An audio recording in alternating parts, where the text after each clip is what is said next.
And very often, this guy is also the expert for everything because he didn't develop the others. So the organization grows, more employees, but the leadership system does not. And that's when founder dependence becomes a real risk. Welcome back to the show. Barrett, today we're tackling something that I think every founder secretly worries about. They say they want independence. They say they want a company that runs without them. But if we're honest, many companies still depend heavily on the founder. Sometimes the founder is the bottleneck. Sometimes the company would literally stop functioning if the founder took a 2-week vacation.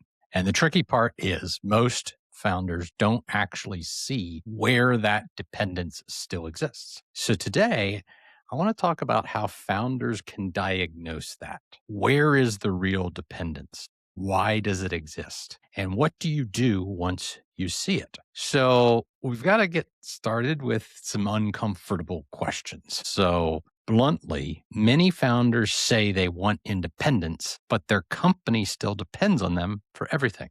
Why does that happen so often? Because founder dependence usually develops gradually and unintentionally. In the early phase of a company, dependence on the founder is normal. The founder sells, the founder makes decisions, the founder solves problems. At that stage, speed matters more than structure. The problem starts when the company grows. What worked with 5 people, that will no longer work with 20 or 30 or 50 people. But many founders keep operating the same way. They don't want to change that because it was very successful in the past. It should be successful with 30 people as well. But decisions still go through them. As we said in the episodes before, it's one thing if you have 5 or 6 direct reports, but if you have 30, it's not working. So that needs to be taken into account.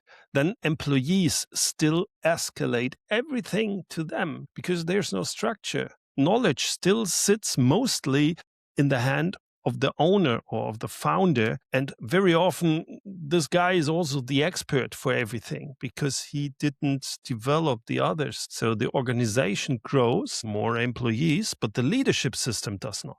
And that's when founder dependence becomes a real risk. So, if someone is listening right now and thinking, maybe that's me, how can a founder recognize that their company is still founder dependent? I believe there are a few very clear symptoms. For example, important decisions stall when the founder is not available, or people constantly ask the founder for clarification, even on smaller operational issues. So projects move forward only when the founder pushes them, or the founder feels they cannot take time off because everything would fall apart. They are not on holiday they haven't been on holiday for 5 years because it's not possible. The business would fall down. Those are, in my opinion, very strong signals. So if I talk to a founder and I just ask him, okay, what would happen if you go on holiday for 3 weeks and you are not to be connected by your mobile phone? Would your company still operate properly? And you see the face of this founder. Well, I don't believe. Well, there is a big founder dependence. But the deeper indicator is this: if the founder is still the main integration point for the organization, meaning information, decisions, and coordination all run through this one person, that person becomes the central operating system of the company. And that does not scale. And that's something you will know as a founder if that's the case. So, what you're saying is if the founder is the operating system, that's a problem. But in your upcoming book, you introduce something very interesting, a diagnosis model. Why is diagnosis so important before fixing anything? Because many founders jump directly to solutions instead of really analyzing the situation. They say, I know we need better processes. We need better managers. We need a COO. But those solutions often miss the real issue. Founder dependence is rarely caused by just one thing. It usually comes from several structural gaps. So, for example, There are unclear roles, missing decision rights, weak leadership layers, undocumented processes, and so on. And if you try to fix the wrong level, nothing really changes. So before doing anything else, a founder needs, in my opinion, a clear diagnosis. Where exactly the organization is still dependent on me and why? And that's where your 5 levels of founder independence come in, right? How does that help with the diagnosis? Yeah. The 5 levels show where independence actually breaks down. I'll give you an example. A company may believe the problem is leadership, but in reality, the issue is structure. Leadership would look for the top, where we are on level 5, but structure is on level 4. So you have, before you do anything, you need to work on the level 4 and then level 5. Or the founder thinks processes are missing, but the real problem is unclear decision authority, or the strategy positioning is not correct. But these are layers below, so you need to fix that before that. So all these kind of levels help you identify at which level is the system breaking down. Once you see that, you can focus on the level that creates the largest leverage. And that's the important part. Because founder independence is not built by fixing everything at once. It's built by fixing the right constraint first. Oh, that's pretty interesting. Because many founders hear 5 levels and think, okay, step 1, step 2, step 3, but you're saying it doesn't necessarily work. And yeah, correct. That's a very common misunderstanding. The 5 levels are not a rigid staircase. They are more like a diagnostic framework. You might discover that the biggest bottleneck is at level 4, structure, or maybe the issue sits at level 5, team leadership. So instead of starting automatically at level 1, you ask, where will one improvement create the most impact right now? That's much more a strategic approach. But nevertheless, it's important yet that you see from the 5 levels that if you have bottlenecks on level 5, on level 3, and level 2, you start with level 2, and then you go up the ladder. Yeah, let me challenge you here a little bit. Founders often say, my managers just don't step up. Mhm. Is founder dependence sometimes just a people problem? Sometimes, but very often it's a system problem. If managers constantly escalate decisions upward, then we should ask, do they actually have the authority to decide? Are the roles clearly defined? Are expectations explicit? Or is the founder still overriding decisions? Many founders, unintentionally, that's important, train their managers to escalate. Because every time a manager decides something, the founder corrects it. So what does the manager learn? Well, better ask the founder first. And that's not a talent issue. That's a leadership design issue. So the manager could be a good manager, but he's not able to be a good manager because of this kind of restraints. Getting second guessed by your boss is always an awkward time. Right.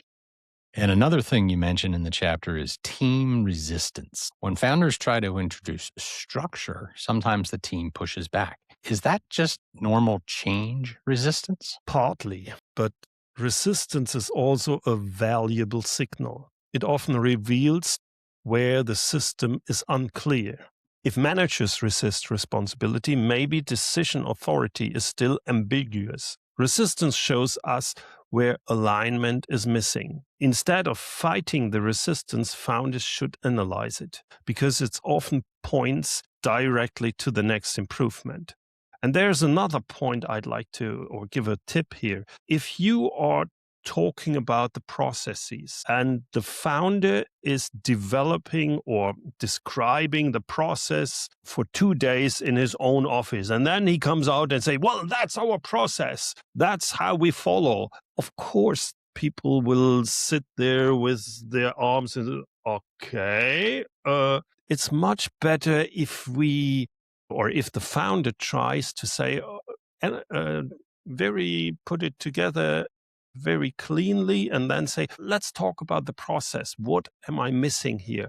Or that the team and the founder together describe the process together. Because if we do that, then the process is not the process of the founder, but the process of the team. And then it gets much easier that people will use the process and not restrain and say, oh, no, I don't want to use that process. Yeah, a team that co-creates a process with the founder usually is on board with that process. Yeah, exactly. So on the flip side, when things don't run smoothly, the founder says, we need more processes. Is that always the right answer? Absolutely not. No. Processes are important, but they are not the universal solution. Many founders try to fix leadership problems with processes, but if decision rights are unclear, processes don't solve that. Or if managers lack clarity about their responsibilities, documenting workflows will not help. In those cases, processes only add complexity. So again, diagnosis matters. We must understand why dependence exists before adding more structure. Grab a copy of my free checklist for leaders at fipodcast.vip/OSVA. Again, that is fipodcast.vip/OSVA. Let's say a founder goes through this diagnosis you've just described. What's the most surprising thing that they usually discover? Often they discover that they themselves are part of the bottleneck, not intentionally, but through habits. For example, they answer questions that should be answered by managers, or they jump into operational problems, or they bypass the leadership structure. All of that reinforces founder dependence. So the diagnosis is not only about the organization, it's also about the founder's leadership behavior. But we spoke about the processes. That's also what I see very often. So you build together with your team the processes, several steps, and suddenly you see, holy cow, I'm involved in every step of this process. Of course, the company depends on me. That's the first step to see, how can I get rid of this or this or this small step of the process and hand that over. So sometimes it's not just a personal thing, what I spoke, but it's also something where the founder needs I would say, an aha moment where he says, holy cow, I see the picture now, and then things can change. Okay, final question. If someone listening realizes their company is still heavily founder dependent, what is the first practical step they should take? I think you should start with visibility. Map where decisions are currently made and ask 3 questions. Which decisions still require the founder? Where do employees escalate problems? And where does work stop when I am the founder are not available? Just that simple analysis already reveals a lot, in my opinion. And from there, you start building a company that works with the founder, but no longer depends on the founder. So if I'm going to try to summarize today's conversation. Founder dependence is not a personality flaw. It's usually a system design problem. Companies become dependent on the founder when decisions flow through one person, roles and authorities are unclear, leadership layers are weak, and processes live mostly in the founder's head. And the solution is not blindly adding processes or hiring a COO. The first step is diagnosis, understanding where the system actually breaks. Because once you fix the right leverage point, something interesting happens. The company starts running more on structure and less on heroics. And that's really the goal of this whole journey. Building a company that works even when the founder is not in the room. Correct. That's exactly. You nailed it. That's right wording, right, Brian? Yep. Thank you, Bernd. Appreciate it. I'm Brian Krieger, your moderator, along with Bernd Gerup, your host of Founder Independence. Subscribe for free today at fipodcast.vip/xbzv and join thousands of leaders receiving exclusive and actionable leadership insights you won't find anywhere else. Again, that is fipodcast.vip/xbzv.